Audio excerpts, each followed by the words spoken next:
Bulletin में बात यहां पर करेंगे डेंगू से मचे हाहाकार की। डेंगू से राजधानी में एक 6 साल के बच्चे की मौत हो गई है। जानकारी के मुताबिक रविवार को श्रीनिवासपुरी में अमन नाम का ये लड़का जिसकी डेंगू से मौत हो गई।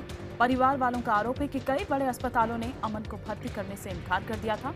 इससे पहले लाडोसराय इलाके में भी एक पूरा परिवार ही डेंगू का शिकार हो गया। अस्पतालों में सही वक्त पर दाखिला न होने के चलते अविनाश नाम के बच्चे की डेंगू से मौत हो गई थी, जिसके बाद सदमे में उसके माता पिता ने भी खुदकुशी कर ली थी।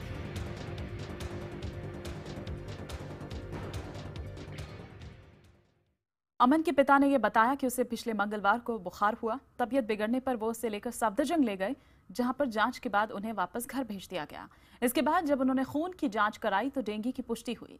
फिर जब वो मूलचंद अस्पताल गए तो किसी ने ठीक से नहीं देखा। एक बार फिर जब वो वापस सफदरजंग लेकर गए तो वहां पर कर्मचारी ने बदतमीजी से बात करते हुए कहा कि ये बच्चा मर क्यों नहीं रहा है। अमन के पिता से बात की हमारे सहयोगी रवि सिंह ने। हमारे साथ में मनोज हैं, अमन के पिता। मनोज जी बताइए कि कितने अस्पतालों के आपको चक्कर काटना पड़ा? बस 5-6 हॉस्पिटलों के चक्कर काटने पड़े, लेकिन कुछ फ़ायदा नहीं है। पता नहीं इतने हॉस्पिटल बना रखे हैं जो किसी को बचा भी ना सके। सबसे पहले कहाँ गए थे और कब जो है आपको पता चला कि वो बीमार है? कब सबसे पहले कहाँ गए थे? सबसे पहले नज़दीक में के पास में यहाँ पे ऋषि डॉक्टर हैं, उनके पास में गया था, कोई आराम नहीं हुआ। नेक्स्ट डे गोदरेज हॉस्पिटल है, फिर वहाँ पे ब्लड टेस्ट कराया। उससे अगले दिन रिपोर्ट आई। रिपोर्ट में डेंगू, उन्होंने बोला डेंगू है, इन्हें फटाफट और कहीं नहीं सफदरजंग में एडमिट कराओ। सफदरजंग लेके गए, सफदरजंग वाले बिल्कुल मना कर रहे, कोई परेशानी नहीं, लड़का अच्छा खाता पीता है। उन्होंने हाथ लगा के भी नहीं चेक किया कि जैसे क्या है क्या नहीं है। रिपोर्ट देखी, बस पर्चा बना के दे दिया कि एंट्री करा दो 106 नंबर में, बस और कुछ नहीं हुआ। 106 नंबर में दवाई दे दी, आधी अगर बुखार आ जाए तो आधी टैबलेट देना। अच्छा। कोई परेशानी नहीं। घर लेके आए, इसके बाद फिर क्या दूसरे अस्पताल भी गए? घर लेके आया, उसके बाद अगले दिन उसकी बहुत ज़्यादा तबीयत तो नहीं, बुखार उसे तेज़ हुआ। बुखार तेज़ हुआ तो जो उन्होंने टैबलेट दी थी वो टैबलेट दी, लेकिन दोपहर तक आराम नहीं हुआ। फिर देखा उसकी बुखार की जगह पे उसे फिर उल्टी भी आना शुरू हो गई, तो हम फिर उठा के प्राइवेट हॉस्पिटल में लेके गए, जीवन नर्सिंग होम में। उन्होंने फिर एडमिट कर लिया, 2 दिन उन्होंने रखा, लेकिन रात को उन्होंने भी हाथ खड़े कर लिए। लड़के की तबीयत बिगड़ती चली गई। जब लड़का गया था सही था, थोड़ा सा उल्टी कर रहा था, कुछ खा लेता था थोड़ा टाइम। वहाँ पे 1 दिन होने के बाद वो पानी भी पीना उसने बंद। पहले तो खाने में उल्टी कर रहा था, फिर पानी पी के भी उल्टी करना शुरू कर। कब ये पता चला था और कहाँ से आपने टेस्ट कराया था कि डेंगू है? ये डेंगू का टेस्ट पहले गोदरेज से कराया था, फिर बाकी सारे जीवन नर्सिंग होम से हुए थे। अच्छा, सफदरजंग के अलावा भी और कुछ अस्पतालों, सरकारी अस्पतालों में गए थे? नहीं जी, सरकार जब सफदरजंग की हालत ये देख के हमने सोच में भी नहीं आया कि हम सरकारी हॉस्पिटल में जाएं, क्योंकि लड़के को कहीं खो ना दें, इसलिए। सफदरजंग के बाद कहाँ गए थे? सफदरजंग के बाद में फिर जीवन नर्सिंग होम में गए थे। अच्छा, अपोलो भी गए थे? नहीं जी, अपोलो नहीं गए थे। अच्छा, मूलचंद हॉस्पिटल गए, मूलचंद से फिर दोबारा सफदरजंग गए। उन्होंने 1 घंटा ख़राब करा रात को। फिर फ़ोन आया कि होली फैमिली में कमरा खाली है। उन्होंने जब तक उसे छू के भी ये नहीं देखा था, बार बार बोल रहे थे चेक कर लो। उन्होंने ये उल्टा बदतमीजी से ये और बोल रहे, ये मर नहीं रहा, चिंता मत करो, अच्छा खासा लड़का। कौन से अस्पताल वाले? ये सफदरजंग वाले ने। जिस दिन उसकी मृत्यु हुई उसी दिन सुबह ये जवाब सफदरजंग वालों ने दिया। अच्छा, लास्ट में वो होली फैमिली गया? फिर लास्ट में होली फैमिली गई। अच्छा, होली फैमिली जब गए तो तबीयत ज़्यादा खराब हो गई? हाँ जी, फिर रात को 2-2.5 घंटे वैसे ही परेशान हो गए थे। फिर उसकी तबीयत बिगड़ती ही चली गई। तो ये क्या डिमांड कर रहे हैं कि एक्शन हो इन अस्पतालों के खिलाफ, कार्रवाई? बिल्कुल, कार्रवाई इनके बाद खूब होनी चाहिए। जैसा इन्होंने किया वैसे ही इनके खिलाफ एक्शन जरूर लेना चाहिए।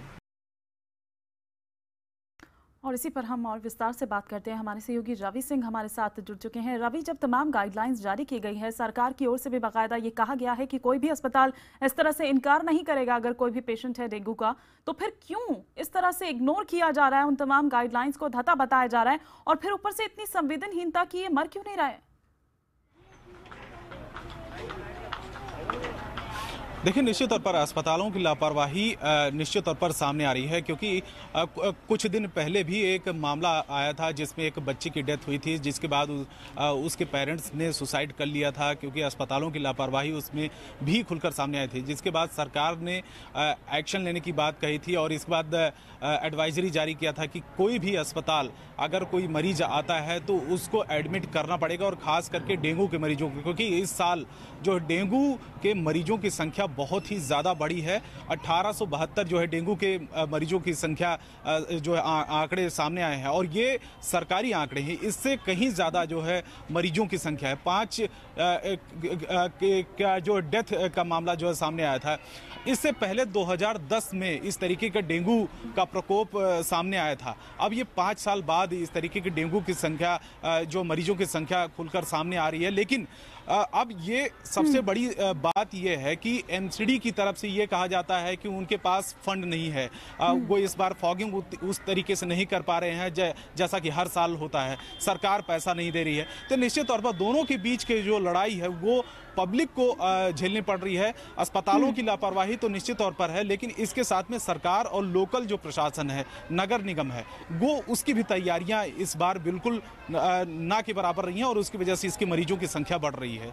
बिल्कुल, मैं रवि वापस आऊंगी, लेकिन ये जो दोनों के बीच की लड़ाई है उसमें पिस कौन रहा है और कितनी जानें आखिर और इस तरह से गंवाई जाएंगी? आप हमारे साथ बने रहिए, मैं इस पर और आगे विस्तार से आपसे चर्चा करूंगी।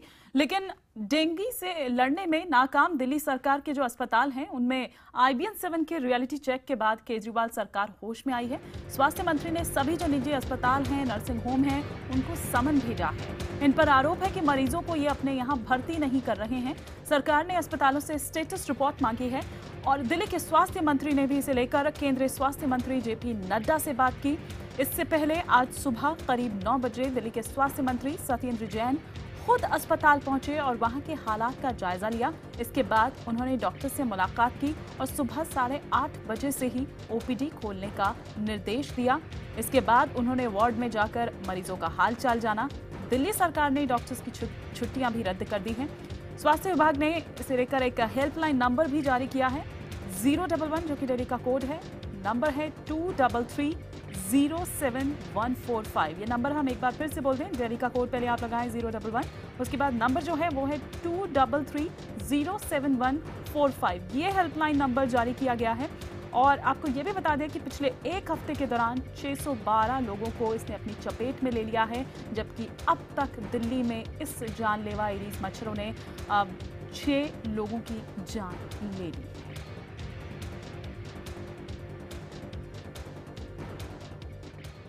देखिए, दिल्ली के सभी डॉक्टर्स की और नर्सेज की और जो पैरामेडिक्स हैं, सबकी छुट्टियां कैंसिल कर दी गई हैं। हमें लगता है कि अगले महीने तक जरूरत पड़ेगी उन लोगों की, सबको रिपोर्ट करने के लिए कहा गया है।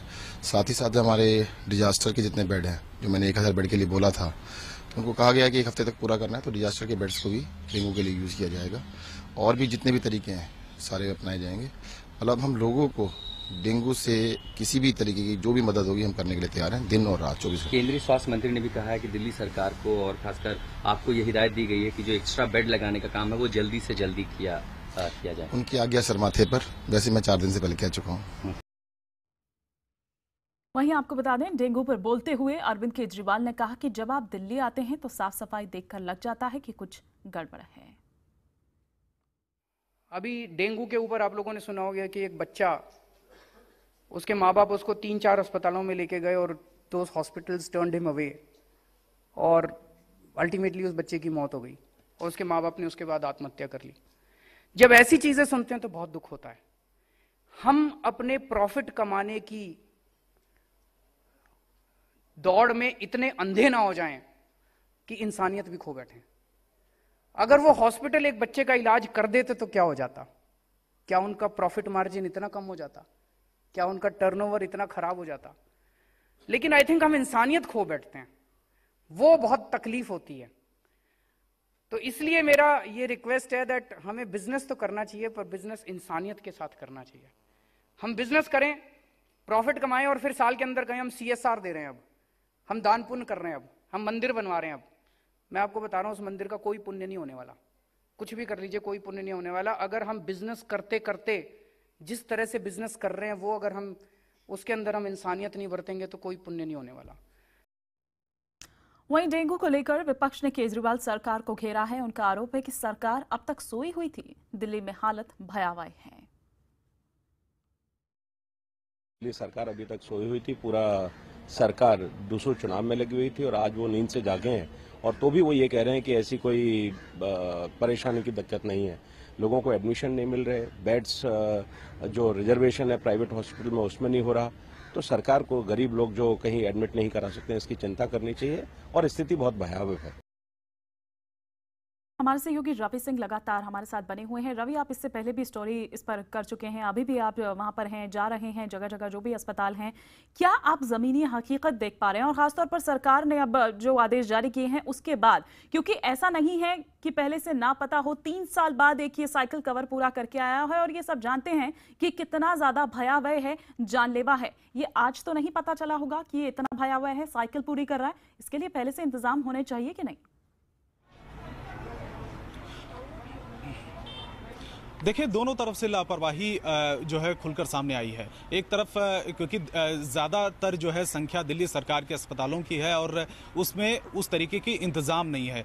डेंगू के मरीजों के लिए अलग से निश्चित तौर पर वार्ड तो बनाए गए हैं, लेकिन क्योंकि मरीजों की संख्या इतनी ज़्यादा है, इतनी तादाद में जो मरीजों की संख्या सामने आ रही है, उसकी वजह से वो अस्पताल संभाल नहीं पा रहे हैं उन मरीजों को, उनका ट्रीटमेंट सही तरीके से नहीं हो पा रहा है।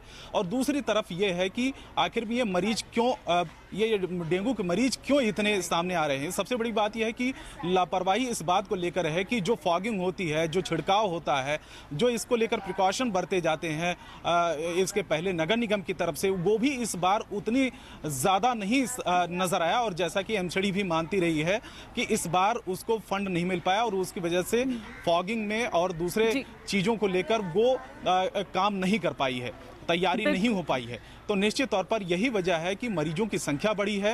2010 के बाद इतने ज्यादा मरीजों की संख्या इस साल बढ़ी है, 5 साल बाद, 3 साल 4 साल बाद जो है मरीजों की संख्या बढ़ी है। तो निश्चित तौर पर जिम्मेदारी लोकल प्रशासन की, एमसीडी की और दिल्ली सरकार, थोड़ा सा हमें जिम्मेदारी ये भी समझना चाहिए कि ये ठीक है कि आप घर पर ही अपने उपचार में ना लग जाएं, आप डॉक्टर से सलाह ले जाएं, लेकिन इतना ज्यादा पैनिक भी क्रिएट ना करें कि आप वहां पर जाकर जाएं और दबाव बनाएं कि हमें भर्ती किया जाए और हमें भर्ती नहीं किया जा रहा। तो ये चीज भी नहीं होनी चाहिए, थोड़ी सी जिम्मेदारी हमारी भी बनती है। रवि, शुक्रिया इस तमाम जानकारी के लिए आपका। लेकिन आगे बढ़ेंगे और इधर child specialist doctor Ravi Malik की बात करें तो उन्होंने नसीहत दी है कि अगर कोई मरीज डेंगू पीड़ित है तो उसकी बेड की व्यवस्था करनी होती है, ये जिम्मेदारी हॉस्पिटल की है और अगर डेंगू का मरीज आता है तो उसे भर्ती किया जाना चाहिए। हॉस्पिटल की जिम्मेदारी बन जाती है, जिस भी हॉस्पिटल में सीरियस कंडीशन में पेशेंट आता है, कि पहले उसे कोशिश करें स्टेबलाइज करें और उसके बाद में अगर बेड नहीं है तो उसे कहीं पे शिफ्ट करें। ये उनकी जिम्मेदारी बन जाती है। बनिस्बत के पेशेंट को हम सड़क के ऊपर छोड़ दें कि आप यहाँ पे अवेलेबल नहीं है, यहाँ पे जाए। खैर, ये जांच का विषय है कि इस तरह की कोई चीज़ हुई थी या नहीं हुई थी, लेकिन कायदे से ये चीज़ होनी चाहिए और IMA इसी चीज़ की सपोर्ट में है। इसके लक्षण क्या है, कैसे आप पहचान सकते हैं? आइए आपको यहाँ पर ये बताते हैं कि अगर मरीज को तेज ठंड लग रही है, सिर दर्द की उसको शिकायत है, कमर दर्द और आंखों में दर्द हो रहा है, डेंगू में मरीज को लगातार तेज बुखार रहता है, जोड़ों में दर्द रहता है, बेचैनी सी महसूस होती है, उल्टियां, लो ब्लड प्रेशर भी संभव है इसमें, खून में प्लेटलेट्स की संख्या कम होती जाती है और शरीर के उभरे हुए जो चकते हैं उनसे खून रिश्ता रहता है, तो ये डेंगू के लक्षण हैं। अगर कुछ ऐसा होता है तो आप उसको इन लक्षणों के माध्यम से पहचान सकते हैं। लेकिन क्या बचाव है, कुछ एहतियात, आपकी भी जिम्मेदारी कुछ बनती है कि उसके लिए आप क्या क्या कर सकते हैं। बुखार आने पर डॉक्टर से सलाह लेकर ही खून की जांच कराएं। अपने घर और आसपास पानी जमा ना होने दें, साफ सफाई का थोड़ा सा ध्यान रखें और पानी को छानने से भी लार्वा जो हैं वो नष्ट होते हैं। हो सके तो मच्छरदानी का इस्तेमाल करें और पूरी बाह के कपड़े पहने। संभव हो तो शाम को घर में नीम का धुआं कर सकते हैं। कूलर, गमले, पुराने जार, टूटे बर्तन आदि अगर कुछ हो तो उसमें पानी इकट्ठा ना होने दें। इसके साथ ही अपनी मर्जी से ही आप दवा ना लेने लगें, डॉक्टर से भी सलाह लें।